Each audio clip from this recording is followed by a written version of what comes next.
Good morning. So we go back to our Gemara, and we're on the bottom of Lamed Hey with Aleph, bottom of 35a. So the Gemara is on the topic of discussing the ark, the Aron, and specifically the transportation of the Aron. That's really our discussion, right? This all began because we're talking about, just to remind us how we got here. We're talking about the Sotah, as we're learning Tractate Sotah, and we're talking about the fact that the Sotah has to be written in the original Hebrew. And from there, the Mishnah went through a list of items, mitzvahs, that can be done in the original Hebrew versus others that can be done in other languages. And the original scenario in which the original Hebrew was maintained is the blessings and curses at the mountains. At that juncture, there's a unique event in that the ark was carried in front by the priests. And from there, the Gemara went on to discuss the ark traveling. We took a break to talk about the spies because the stones in the river helped us understand the size of the fruit of the land of Israel. But our topic is the ark traveling. And from there, we went to discuss, right, when the ark traveled with Joshua, it flew over the river. The ark carries those who carry it. And that was the mistake made the other time, another time when the ark traveled, when King David retrieved it from the Philistines, two mistakes. The first mistake is David allowing it to go into a wagon rather than carrying it on the shoulders of the Levites. And number two, Uzzah touching it, forgetting the fact that the ark carries those who carry it, and he tried to carry it on his own. That's where we are discussing. And that led to yesterday's discussion, which was about what made David forget such a basic halacha, a basic verse. So discussing carrying and transporting the ark, specifically making mistakes in transporting the ark, the Gemara now raises another narrative when the ark was transported, and there too a mistake was made. This is a number of years earlier, when Samuel is ruling the Jewish people. Shmuel is a prophet, and he is the transition between the era of the Shoftim, the judges, and kings. At the end of his life, he appoints the first king, Saul, Shaul. So this story happens before that, while Shmuel is still ruling the Jewish people. So I'm going to read to you chapter 6 in Samuel 1. It is one of the more interesting stories, let's say, in Scripture. Quite, okay, I'll just read it and you'll see the reaction. So chapter 6 is the middle of a narrative, but essentially the ark is being held captive by the Philistines. Then 2 years before King David. So the ark of the Lord remained in the territory of the Philistines for 7 months. Yep. That may have been the other time when it was by King David.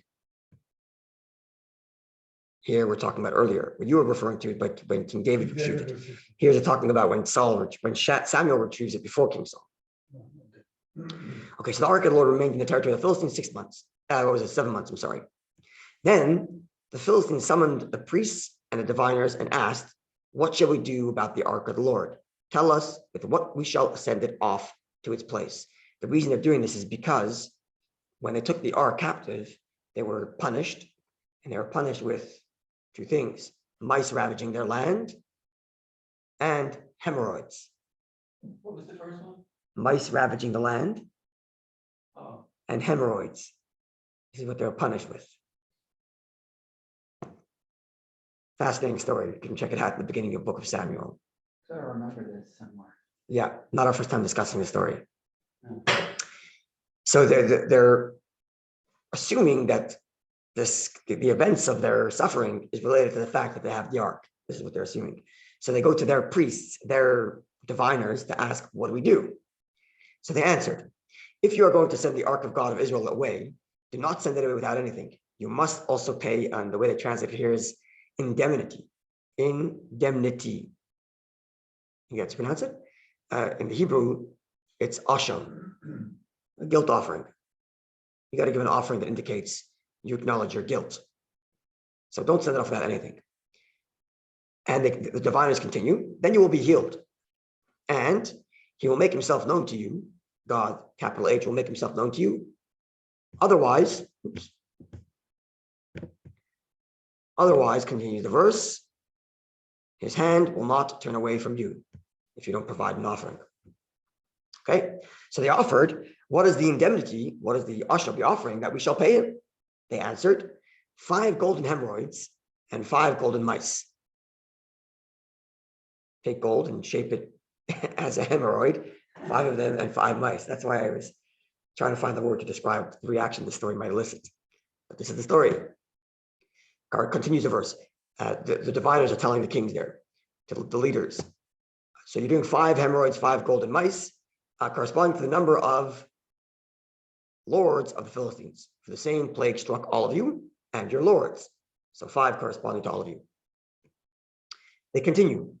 You shall make figures of your hemorrhoids and of the mice that are ravaging your land. Thus you shall honor the God of Israel, and perhaps he will lighten the weight of his hand upon you and your gods and your land. Don't harden your hearts as the Egyptians and Pharaoh hardened their hearts. As you know, when he made a mockery of them, they had to let Israel go, and they departed. Therefore, get a new cart ready, and 2, here it says, milk cows. I'm not sure what milk means. You know what milk means? I think it means like prestigious. In Hebrew, it's paris alois. Let's no, with a CH at the end. Milk cows. Denoting a cow or other domestic manning, giving or kept for milk. Oh, there you go. Look at that. So it is related to milk. Okay, so 2 good milk cows, dairy cows that have not borne a yoke. So they're fresh cows, never carried a yoke. Harness the cows to the cart, but take back indoors the calves that follow them. I mean, just the cows, not the calves. Take the ark of the Lord and place it on the cart, and put next to it a chest. Put next to it in a chest the gold objects you are paying him as your asham, your offering. Send it off and let it go on its own. Then watch. If it goes up the road to Beit Shemesh, to his own territory, then you'll know it was he who has inflicted this great harm on us. But if not, we shall know that it's not his hand that struck us. It just happened to us by chance. Right? An offering, ark, on wagon, let it go. See where it goes. You were asking yesterday why King David made such a mistake of putting it on a wagon. Okay, so we learned yesterday that he was punished for forgetting such a law. So it could be he forgot the law, and he's thinking, okay, how do we make this? How do we move the ark? He doesn't remember. When the Philistines sent it back to us, they put it on a cart, and it went on its own. That was miraculous. Let's put it on a cart too. Maybe that's part of the thinking. Maybe. Not forgetting the fact that the Gemara told us that he forgot the law as punishment for referring to Torah as a song. Okay, so end quote from the diviners telling the Philistine leaders. Verse continues. The men did so. They took 2 milk cows and harnessed them to the cart and shut up the calves indoors. They placed the ark of the Lord on the cart together with the chest, the golden mice, and the figures of their hemorrhoids. The cows went straight ahead along the road to Beit Shemesh. They went along a single high road, lowing as they went, and turning off neither to the right nor to the left. And the lords of the Philistines walked behind them as far as the border of Beit Shemesh. So they see it was indeed from God, because the ark is now going on its own back to the Jewish people back home.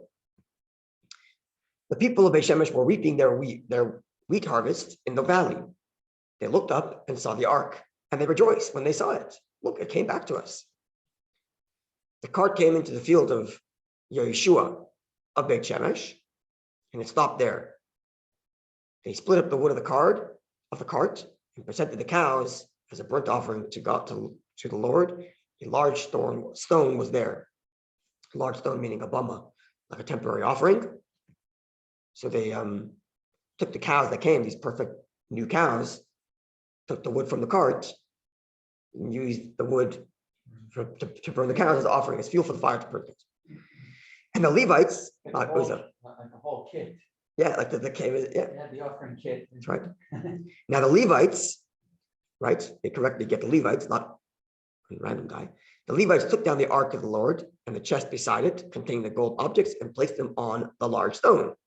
Then the men of Beit Shemesh presented burnt offerings and offered sacrifices to the Lord on that day. The 5 lords of the Philistines saw this and returned the same day to Ekron. The following were the golden hemorrhoids that the Philistines paid as indemnity, I should pronounce this word, to the Lord: for Ashdod 1, for Gaza 1, for Ashkelon 1, for Gath 1, for Ekron 1. As far as the golden mice, their number accorded with all the Philistine towns that belonged to the 5 lords, both fortified towns and unwalled villages, as far as the great stone on which the ark of the Lord was set down, to this day in the field of Joshua of Beit Shemesh. What did they do with the that chest? Golden. Is there any? It doesn't say it. I didn't know. I didn't see it. No, Nothing? no. Maybe burned in the fire as well. The next chapter goes on to say that the ark was set there for like a while and for a long time.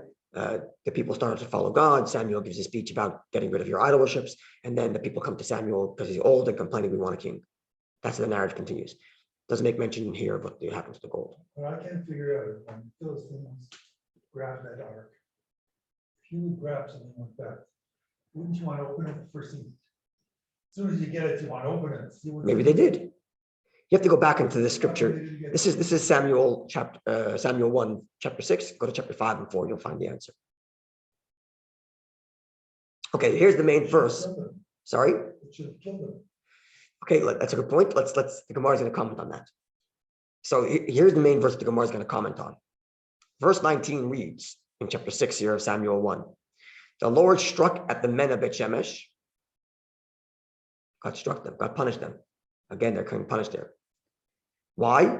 Because they looked into the ark of the Lord. He struck down 70 men among the people and 50,000 men. Okay, they put the word "and" in parentheses. The Gemara is going to comment on that. The people mourned, for it had inflicted a great slaughter upon the population. The verse says 70, 50,000. In this translation, they add the word "and," but the word "and" is not in the actual text. The text just says Shivim ish, 70 men, Chamishim elef ish, 50,000 men. Yeah, So what's the deal with 70 and 50,000? The Gemara is going to discuss that. But they looked inside. It says Ba'araim, they looked inside, and they were struck because of that. The Philistines did. No, the Jewish people. Oh, the Jewish when they came back. Yes, Huh. the Jewish people looked inside when it came back. The word is ro ba'araim, which could either mean, as it translated in the English here, into, or could even be ba'araim means at. They just looked at the ark. The Gemara is going to discuss exactly what was the problem with looking at the ark. Let's see the commentary here, see if they translate it. So Alan's question was perfectly timed. Yes, indeed. But you're asking about the Philistines, whereas Right. here the verse is Sorry, I talking. thought That's it right. was Philistine. Let's see if anybody says it was inside. I'm looking at the commentaries on the sidebar here to see if anybody says it inside. Or if it was just next to, they looked at it.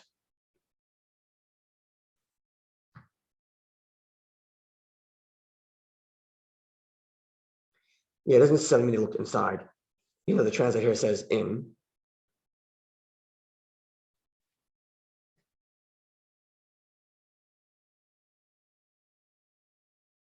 It seems like they looked at it, not inside, especially from the Gemara's comment. I don't think they looked inside literally. They looked at it. The Gemara's going to comment, what's the big deal with looking at the ark? Why were they punished? Well, I know that when the Levian used to dismantle, They would turn their backs to it. it had to be first covered by the Kohen. That's right. It had to be first be covered before they carried. Could take it out. That's right. And likewise, whenever they would, in the Holy of Holies, whenever they did have to fix the wall, fix the plaster, the paint, Right. they'd be lowered down inside cubes so that they wouldn't look at the ark. Don't look where you're not supposed to. We'll get to what the Gemara says, and we'll see. Maybe we can extract some lessons. Okay, let's conclude the chapter here. Is that why we have a curtain in front of the ark now? That's right. That's correct. Okay, and the men of Bet Shemesh asked, "Who can stand in attendance on the Lord, this holy God, and to whom shall he go up from us?"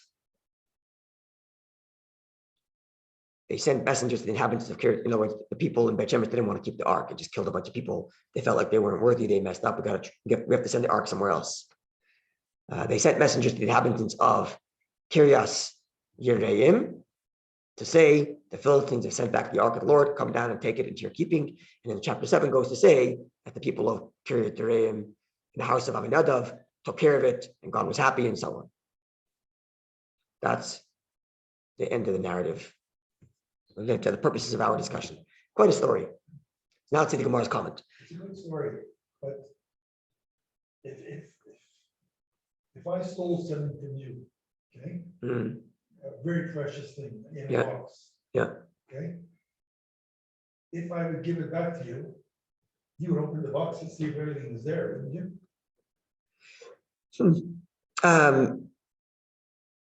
That's a good point, but I think in this case, they weren't concerned that the Philistines would take the tablets. I'll tell you why. The reason why the Philistines are sending it back is because they're punished by God. So what are they going to do? Trick the Jews, send it back and keep the tablets? They'll just keep on getting punished. Yeah, they want to get rid of it because it's causing all this punishment, right? So it would be very odd logic if in trying to avoid punishment by holding on to the ark, they would steal some part of it. Right. So maybe for that reason, there'd be no reason to open the ark to check if everything's there. Because it's not as if the Jews went invaded and brought it back. And then they'd have to look, is everything there? The Philistines volunteered to give it back because it was causing such harm. So I don't imagine they would have taken the tablets, causing themselves more harm. Maybe. Anyway, okay, so the Gemara is discussing a wrongful interaction with the ark. Right? Uzzah touching it by mistake, or not mistake, making the mistake. King David putting it on the wagon, and now another mistake we have in scripture where the people look at the ark. So says the Gemara. Oh, actually, Rashi says in the Staklu boy, they looked in it. Rashi does say they looked inside. Rashi here says in the Staklu boy, they looked inside. But even so, no, the Jews. Looked inside. And that's where they were struck, yeah. The Staklu boy. And Rashi adds the word, changes the word. Okay, the verse says "ro," they saw, but Rashi says "nistaklo boy," which means nistaklo doesn't just mean to look, but it means to really gaze, not just look at everything there and close it, but to really gaze upon it intently. Anyway, says the Gemara, second to last line of the page. The verse reads, "Vayach va'anche be'shemesh." God struck the people of Beit Shemesh because they looked inside the ark. The verse we saw there, verse 19 in that chapter 6 of Samuel 1. Comments the Gemara. Mishum dero, because they looked, bayach, they get struck down. Is it really that terrible of a sin to look? Didn't touch it like Uzzah did. Didn't try carrying it. What was the mistake here they made? What was the mistake here they made?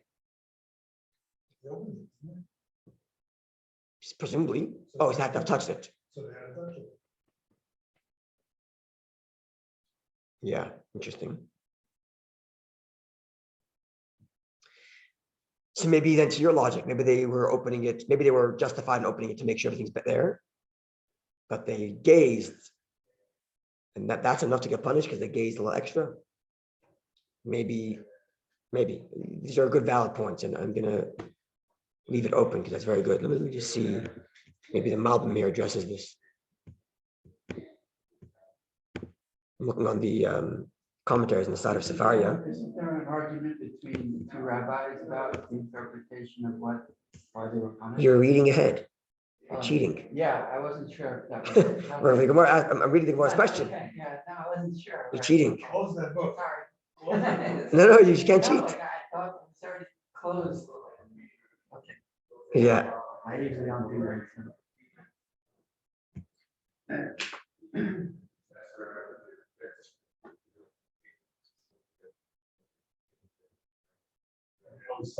Okay, so there's a commentary there, Barbanel, which cites to our Gemara, and he also adds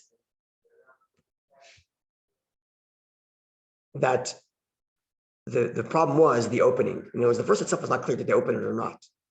And the Barbanel saying the opening was the problem because they were so excited they like grabbed it open, and that was the problem.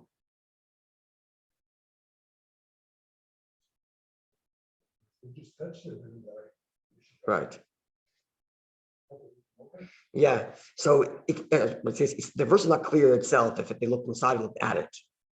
Rashi says they looked inside. That's already an added commentary. The Barbanel indeed extrapolates that was the issue, that they looked inside. But the Gemara doesn't say that, as we'll see. I'm just scanning through some other commentaries here.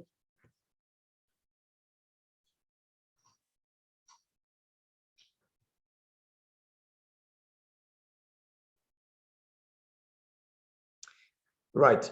The other thing is, Malbim writes, Rabbi says a similar thing, that you're not supposed to look at things when they're in their negative space. Okay, but when something's in a negative place, like a person's in a bad place, you don't look at them. You turn your eye away. It's not nice to look. And here they are staring at the ark in this denigrated state where the Philistines are with their golden hemorrhoids. I mean, like, so they should have like not looked at it until it was properly housed. Another interesting way of looking at it.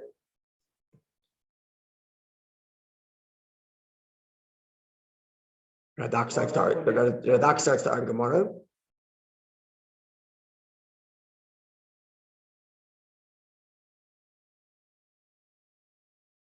Radak also adds, similar to the Barbanel, that the problem was they actually opened up and looked inside. And at base, which could be at, but it also could be in. At any rate, let's back to our Gemara. Now, the Gemara asks, because they look different, they should get struck down? That's the Gemara's question. Now, Rashi, on these words, on the question says they looked inside, which means in Rashi's reading of the Gemara, even looking inside doesn't warrant a punishment. Looking inside is that bad that they got struck down? That's how Rashi formulates the question. Even if you're going to translate that they looked inside, still, Vayach, that's how Rashi writes it. Mistaklu boy, they looked inside.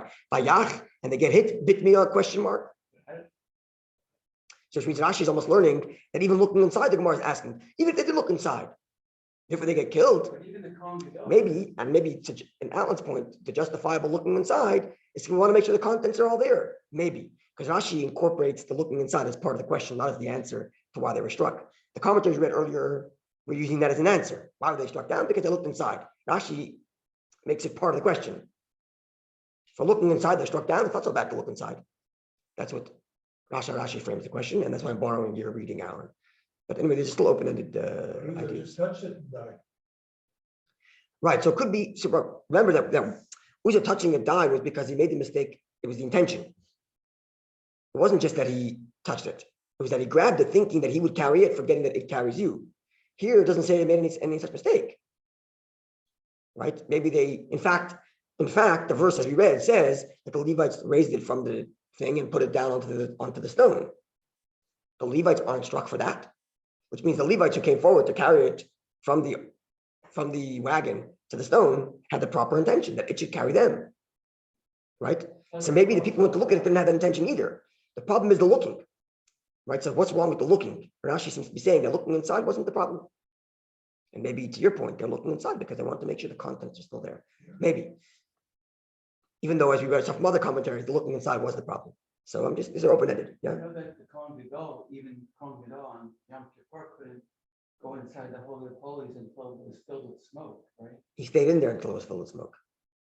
But he was in there before there was smoke. He brought it in. He brought the incense in, waited until it was filled with smoke, and he was taken out, right? Okay. I thought that was for like a screening purposes. I don't think it was first. Not for screening. He brought the pan in there and made the smoke. But what Sure, he had his eyes on that and Like, it's a very difficult job because you have to pour it in with one hand. It was a whole difficulty job. It took a lot of dexterity. Anyway, let's get to our Gemara. So, answering the question, what was the big deal looking inside if they struck down? Says the Gemara, two opinions. Rabbi Bo, Rabbi Lezer. There's Rabbi Bo and Rabbi Lezer discussing this. Chadamar, one of the two, either Rabbi Bo or Rabbi Lezer, says They were cutting, the verse says that when the ark arrived, they were reaping the field. Right? That's what the verse said. So this reading says they were cutting and bowing. And there was the problem. Because they should have stopped what they were doing and gone to greet the ark. But instead, as they're looking, bow down and kept on reaping. Right? And that was the problem. And quote from the Gemara. Now, here's my question that I want to put down on the table. First of all, the verse says, we read it earlier, when it says they were cutting, verse 13, let me read it. And the people of Beit Shemesh were reaping the wheat harvest in the valley. They looked up and saw the ark, and they rejoiced, and they saw it. Right? It adds they rejoiced. The verse specifically says they rejoiced. Yeah. They were punished because it didn't stop working. Okay. Now, which means then that later when the verse says they were struck because they saw the ark, it's not referring to a new time when they came to open the ark and look inside, but it's referring to what they said earlier, that they stopped and looked. So which means then that in this reading, what's the problem here? That they only looked and didn't stop from their work. The looking itself wasn't the problem. The problem was that all they did was just look up and bow down and kept on going. So in this reading, seemingly, they did not look inside at all. And when the verse says, right, the verse which says describes that they were weeping and looking and rejoiced is verse 13. Verse 19 says that God struck them because they looked at the ark. Is that a new event? Or is that a description of the earlier event when they looked up from their reaping? It would seem to me from this first reading that the verse in 19 is describing that they're punished because of how they looked at it earlier in verse 13, when they looked during their harvest and didn't stop their work, which means this looking is not the problem, but the only looking was the problem. They should have stopped their work, seemingly.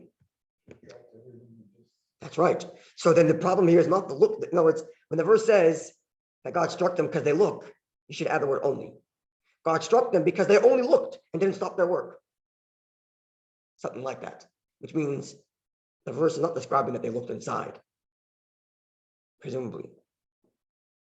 Okay? The other opinion says, again, this is my interpretation of what's being said here. All the Gemara says here is, the problem is that they were reaping and bowing. Rashi says that they didn't properly honor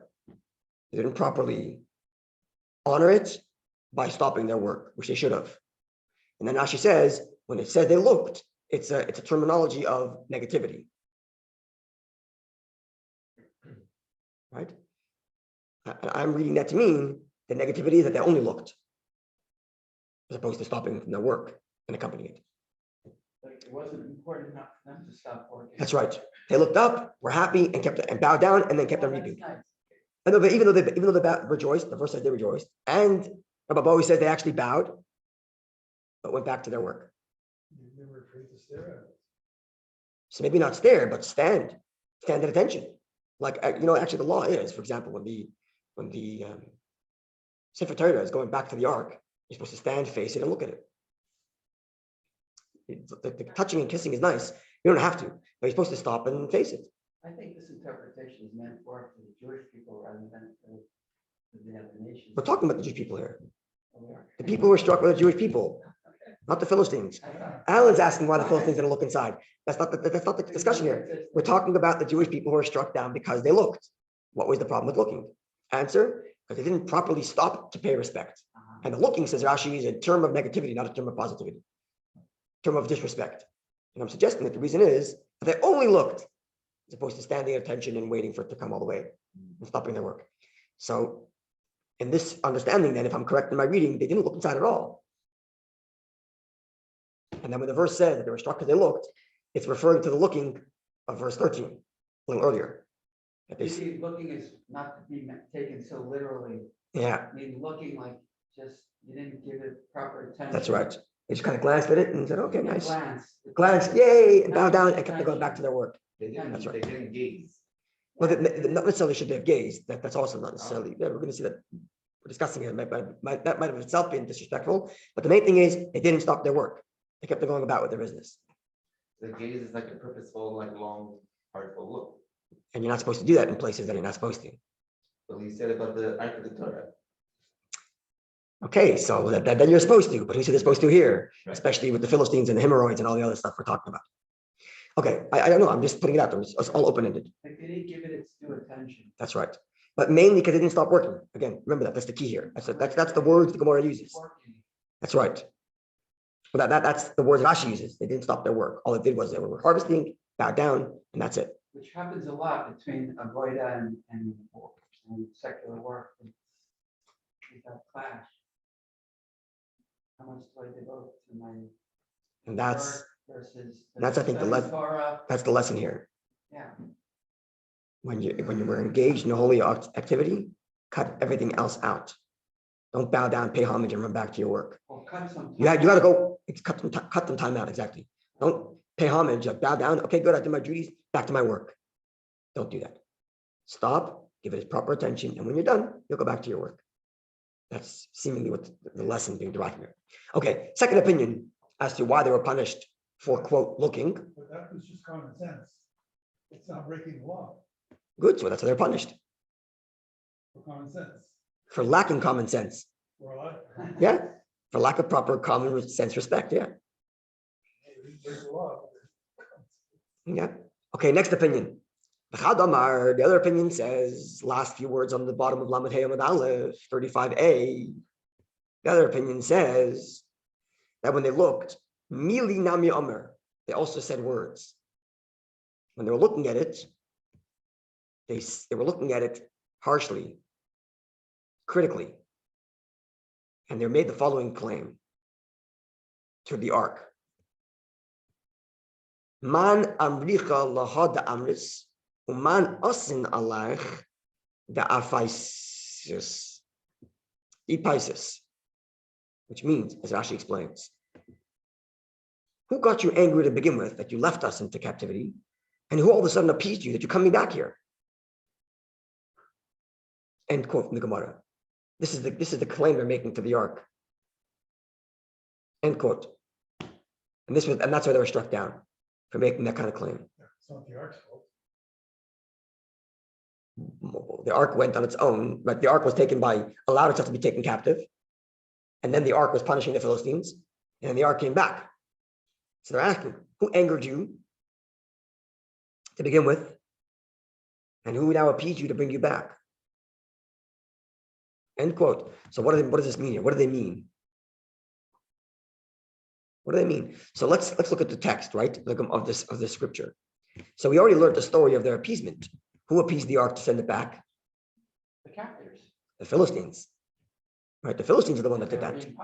They're being punished, right? And who is the one that caused the ark to be angry to make the ark go down there to begin with? Let's bang out. Let's back up and see. Where is it? Here. In chapter 5.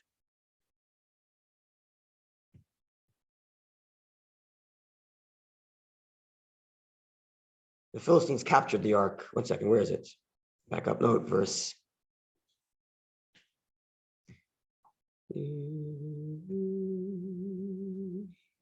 Where is it? Here, okay. Chapter 4 reads like this.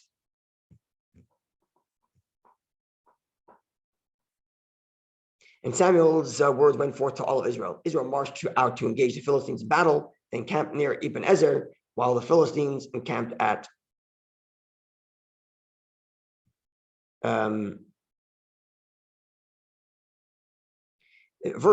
chapter 3, concludes that the Jewish people acknowledged that Shmuel is the prophet, and that God appears to him in Shiloh, where the ark is. So Shmuel tells them, go out to battle towards the Philistines. Israel marched out to engage the Philistines in battle. They encamped near Ebenezer, while the Philistines encamped at Aphek. So they lost the battle. Hold on a second. The Philistines arrayed themselves against Israel, and when the battle was fought, Israel was routed by the Philistines, who slew about 4,000 men in the field of the battle. When the Israelite troops returned to the camp, the elders of Israel asked, "Why did the Lord put us to rout today before the Philistines? Let us fetch the ark of the covenant of the Lord from Shiloh. Thus he will be present amongst us and will deliver us the hands of the enemies." So they brought the ark to battle to invoke God to help them be successful in battle. So the troops sent men to Shiloh. There are Eli's two sons, Eli the high priest. His two sons, Hophni and Pinchas, were in charge of the ark of the covenant of God, and they brought down the ark of the covenant of the Lord of the hosts, enthroned on the cheruvim. Aren't these sounds Well- like derelicts or? Let's continue. Right, I'm not sure. Was Pinchas a lady? Kohen, we're talking about Pinchas, son of Eli. Okay, when the ark of the, so again, they're in battle, they're losing. So they send a message, let's get the ark here, and God will defend us. So when the ark of the covenant of the Lord entered the camp of battle, all Israel burst into great shouts, so that the earth resounded. I guess they're excited. The Philistines heard the noise of the shouting, and they wondered, why is such a loud shouting in the camp of the Hebrews? And when they learned that the ark of the Lord had come to camp, the Philistines were frightened, for they said, God has come to the camp. And they cried, woe to us. Nothing like this has ever happened before. Woe to us, the Philistines continue. Who will save us from the power of this mighty God? He's the same God who struck the Egyptians with every kind of plague in the wilderness. Brace yourselves and be men, O Philistines, or you will become slaves to the Hebrews as they were slaves to you. Be men and fight. So the verse continues. The Philistines fought.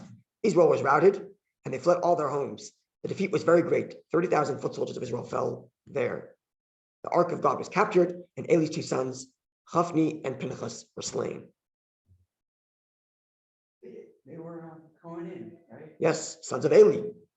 They were, I think I read it, that they were taking bribes and doing all sorts of Okay, things that. were so let's see. not- So a Benjaminite ran from the battlefield to reach Shiloh the same day. His clothes were rent, and there was earth on his head. When he arrived, he found Eli sitting on a seat, waiting beside the road, his heart trembling for the ark of God. The man entered the city to spread the news, and the whole city broke out and cried as the ark is captured, and they lost the battle. And when Eli heard the sound of the outcry and asked, "What is the meaning of the uproar?" the man rushed over to Eli to tell Eli. Now Eli was 98 years old. His eyes were fixed in a blind stare. The man said to Eli, "I'm the one who came from the battlefield. I've just fled from the battlefield." Eli asked, "What happened, my son?" The bearer of the news replied, "Israel fled before the Philistines, and the troops also suffered great slaughter. The two sons, Hophni and Pinchas, are dead, and the ark of God had been captured." When he mentioned the ark of God, not when he mentioned the sons, when he mentioned the ark of God, Eli fell backwards off the seat beside the gate, broke his neck, and died. For he was an old man and heavy. He had been the chieftain of Israel for 40 years. His daughter-in-law, the wife of Pinchas, was with child, about to give birth. When she heard the report of the ark of God was captured, and that her father-in-law and her husband were dead, she was seized with labor pains, and she crashed down and gave birth. And she lay dying. The woman attending her said, "Do not be afraid, for you have born a son." But she did not respond or pay heed. She named the boy Ikavod, meaning the glory has departed from Israel. Ikavod, lack of glory, referring to the capture of the ark of God and to the death of her father-in-law and her husband. "The glory has gone from Israel," she said, "for the ark of God has been taken captured." And then the verse, that's end of chapter 4. Chapter 5 goes on to describe what the Philistines did with it and how they had and how they got punished by God. Why didn't you just kill them? Who? The Philistines, they grabbed the ark. Somebody must have touched it. No one dies. Well, maybe people die, but the point is, and the men, no, there are people who died, right? And this is when the trouble starts, which is why in chapter 6, as we read earlier, they go to their diviner and say, "What do we do?" And they say, "Send it back." So now that we know this whole backstory, let's think, what are the Jews claiming? But it took them 6 months to do 7 months, yeah. So the verse is now, that. well, I suppose that they're holding on to the ark because they understand that if they give it back, the Jews are going to wage battle and they might lose. They feel like they got like a break here by capturing the ark and winning. They don't want to lose the ark and admit defeat. But it came to a point where there's such suffering that they sent it back. But the ark didn't do anything to the Jews, so why shouldn't you send it? That's the claim. There's the argument the Jews are making to the ark. Yeah, we're trying to answer. Who exactly? Who angered you that you left us? What did we do wrong? We brought you into battle as Torah prescribed. We're supposed to bring the ark to battle to bring God's blessing, and we lost. And who appeased you? They appeased you, and now you come back. Like, whose ark are yours? You our ark, or are you the Philistines' ark? Like, what's going on here? Sure. This is their claim. This is the Jewish people claim. Not a terrible claim. Who got you angry that you left us, and who appeased you? They appeased you by giving you gold, and that's why you're back here. And who angered you and made you leave? What's happening here? This seems to be their argument, and this is why they're punished. So what's wrong with the claim? Why are they punished? One doesn't question God's justice. What's the question? One doesn't question God's justice. It's not your ark. It's God's ark. And he decides where it goes when. He decided it goes there, and he decided it comes back. Their claim is based on the fact that the ark belongs to us. What are you running off to the Philistines? And then when they appease you, you come back. You're our ark. And God says, no, it's not. It's mine. Getting back to our discussion about whose Torah is this? To King David's mistake. It's the Torah that makes me feel better, or it's God's Torah? So the Jews claiming this is our ark. Who made you run off? Who did it come back? What is this? And God's saying, no, it's not your ark, it's mine. And I decided to give it to you, not because somehow it belongs to you. That's perhaps the dialogue here in this discussion. There's still that- Perhaps. Again, the floor is open for further interpretation and further reading, as still always. that lingering question as to, I guess, why the ark left in the first place. Yeah, so you have to go. Why did they lose the battle? Generally, in scripture. Right, good point. Yeah. Battles, it's because Right. God was not with them. So let's go back to maybe chapter 3 goes to explain something they did wrong. Because the end of chapter 3 says that the Jewish people accepted Samuel as the leader, acknowledging that he's the one. Keep going back and back and back. Yeah, you get through the whole context. Genesis. Yeah. Hold on a second. But I want to just see here, maybe there's a commentary about where it says that they lost in the battle. 1 second, let's see. Let's see. There was something about Pinchas and the other son. Let's see the commentaries here. Their father was a very righteous man, but But they you don't were not. You don't kill 30,000 people. Yeah, Abarbanel writes, you were saying the children of Eli didn't respect, and they were the ones that brought the ark, and because they were disrespectful, their bringing the ark wasn't of salvation to them. They were very, Yep. they had harlots. Yep. And they were doing all kinds of. Yeah, that's what Abarbanel writes. Because Eli's children were the ones carrying the ark, and they were they were the ones that were misbehaving. It's because of, like bringing them They to. didn't have merit to carry the ark. There it is. That's what Abarbanel writes in his commentary on Samuel. So that's the answer. But why did they make so many other people die? Can't answer Hashem's justice. I don't know. Because all the Jewish people are one. Right. The other thing is interesting is though that the verse does say that why were they punished? Because they looked. So how does looking get to this claim? So maybe looking in that sense means like they were investigating into matters that aren't theirs. Like they were investigating as to why God decided to do this. It's not your business to do that. And that's what looking perhaps means. Like looking, not literally looking, but figuratively looking too deeply into the situation as opposed to just accepting this is the way God wanted it, and that's the end of the story. Maybe. Anyway, the floor is open. You have all the cards on the table. And you have something to think about over Shabbos. This was the time of Samuel. Yes, before King Saul.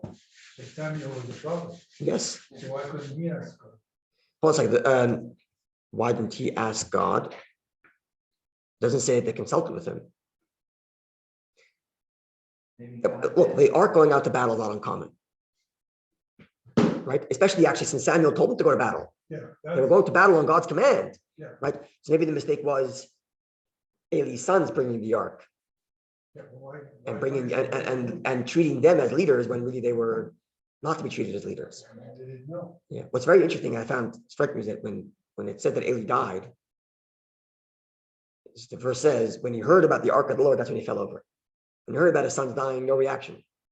When he hears about the ark being taken, that's too much for him. He falls over. That's quite something, quite impressive. Anyway,